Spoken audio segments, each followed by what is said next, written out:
Good morning, ladies and gentlemen, and welcome to the show on this Friday, December 2nd, 2022. Thank you for tuning in.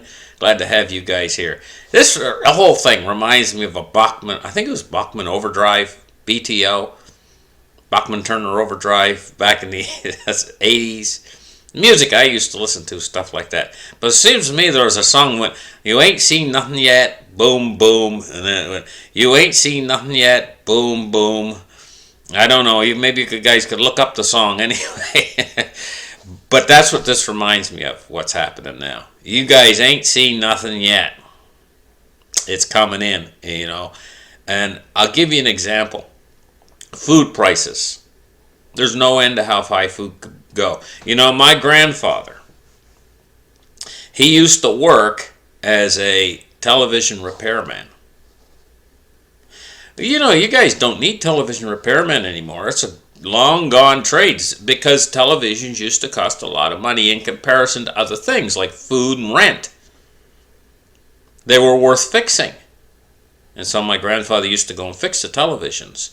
There's a number of things because of technology and technological revolution, things that have come down in cost, whereas in comparison food has been steadily going up in cost as a percentage of your income.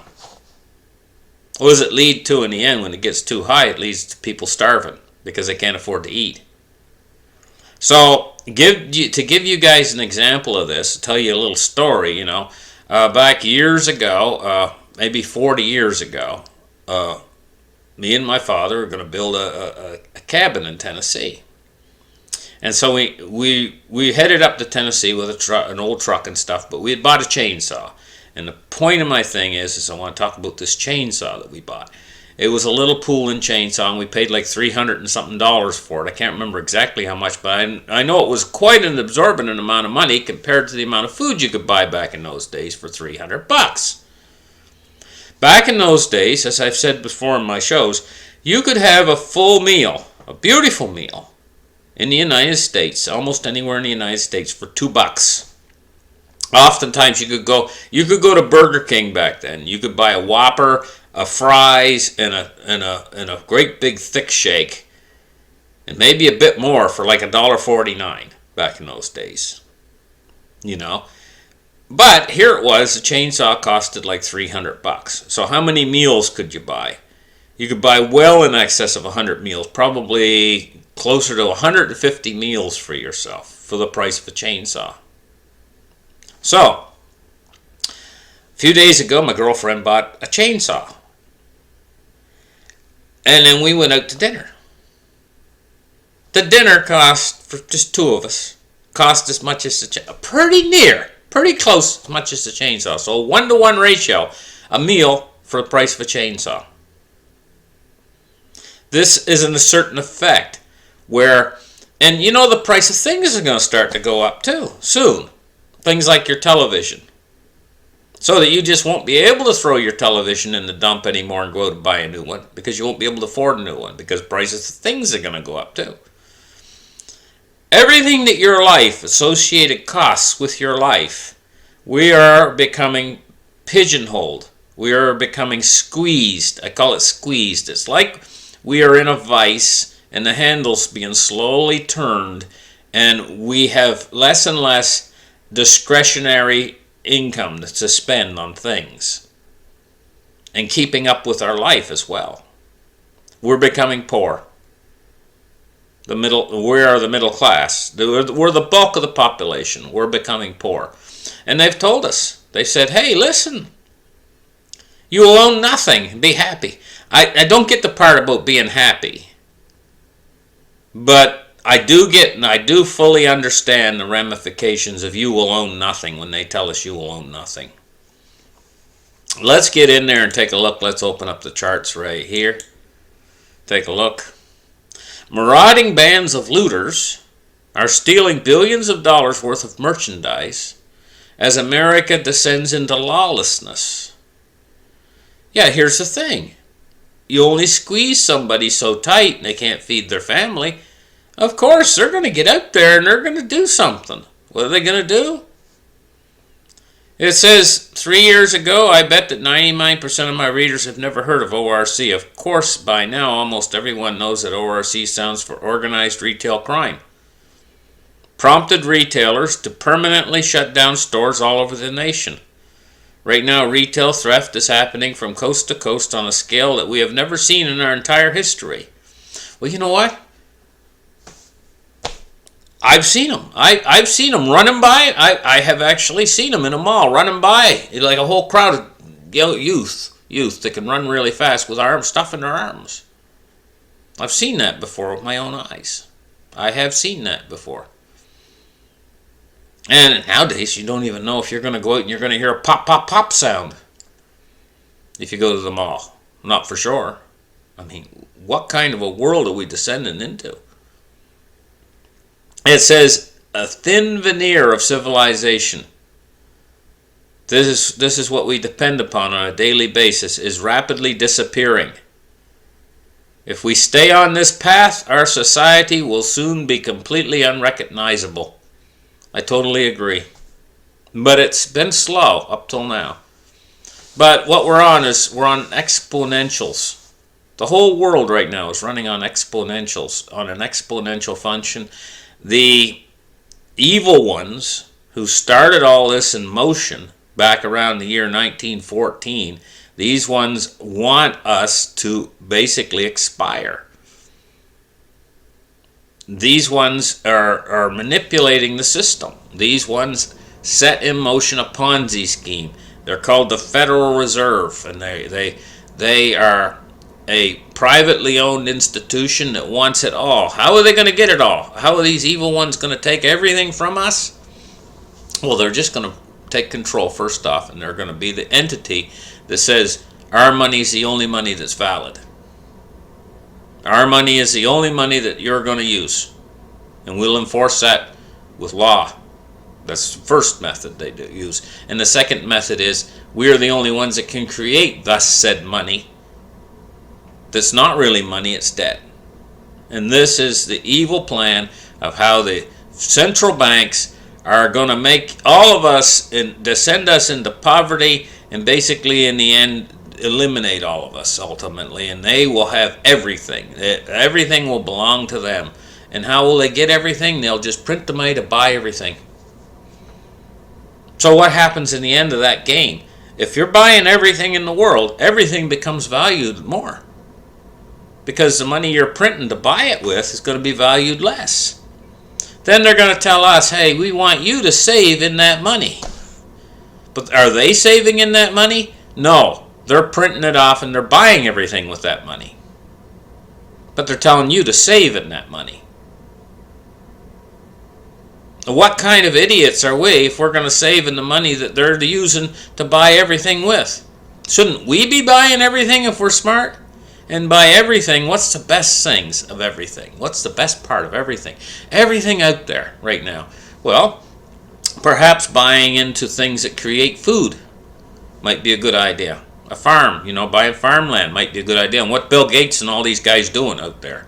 Buying farmland or buying stuff like that. They're buying things of real value with this worthless paper money because they know which direction it's ultimately going to go in the end. It's just that they want you to save in it.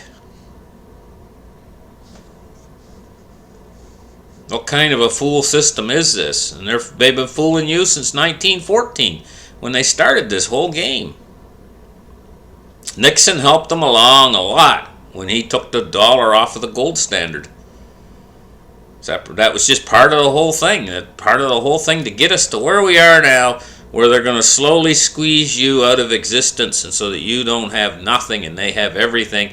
And then they can say, hey, you've got nothing now, be happy. They can order you to be happy.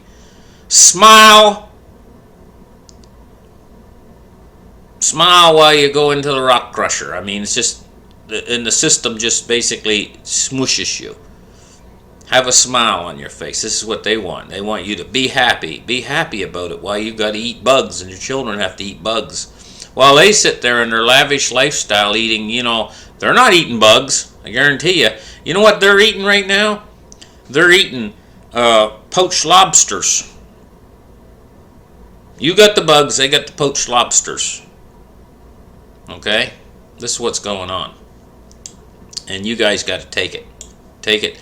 Ben, I should say, never mind. Okay. So, we're looking at silver today. 22.68. It's down 7 cents on the day so far. Cryptocurrency today, we're seeing Bitcoin at 16,957. So it really hasn't moved much since yesterday. And Ethereum at 1282. The Dow today looks like it's down a little bit again. It's down 213 points. 213 points down at 34,181. Oil is up at 81.76 today. The move index is 119.77. So the move index has dropped below this moving average I have set for it. It's well below now. The move average, if it was the move index should be up somewhere around 130 or higher, or 135 or something like that right now instead of 119. So it's down. This is an indicator of stability within the markets. Why would there be stability within the markets right now? Well, the Fed, evidently, with what they've done with quantitative tightening, their fight against inflation and so on, has put stability behind the dollar, a certain amount of stability. People feel that everything is fairly stable right now, and this stability is translating into this move index. But, you know, I mean, I hate to say it, but what the Fed's done with their quantitative tightening and their raising interest rates hasn't led to as much instability as I thought it would,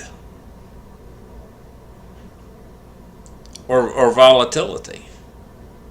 And I am a bit surprised, because this means that the system is probably going to hang in there a bit longer than I thought, which is actually a good thing. But ultimately, I mean, we are going to finally get to hyperinflation in the end, because this game, math indicates that it has to happen that way. The math that was set in motion in around 1914, it's a mathematical equation, basically, that where they have to keep taking more and more debt to run the system. And so the national debt right now is over $30 trillion, and a few more years down the line it'll be double that, and it just keeps expanding from there. And it's ultimately the same method. Listen, it's the same method how people get their retirement with these compounding interest. You know the old thing. You know how it works. Put $100 a month away for the next 20 years or whatever, and you'll have a giant lump of money in the end. It's the same thing, but in reverse. In other words, have that compounding debt against us year after year after year, starting back in 1914, and ultimately, in the end, the debt will be so large we won't be able to pay it off. We're already to that point. Eventually, the debt will be so large we can't even pay the interest on it. Then what? Well, they have to pay the interest, so they have to keep printing. You just have to keep printing. Ultimately, it destroys the dollar in the end. And it's only a mathematical formula that it can be delayed, but they've already went through delaying it ever since 2008 until now. Eventually, it has to go into a big bang. Go into a hypernova, supernova, or whatever. Bonds and rates today, we see rising yields today. 7.2 basis points on the 10-year at 3.59, and the 30-year at 3.65, and it's up 1.9 basis points. And the DXY today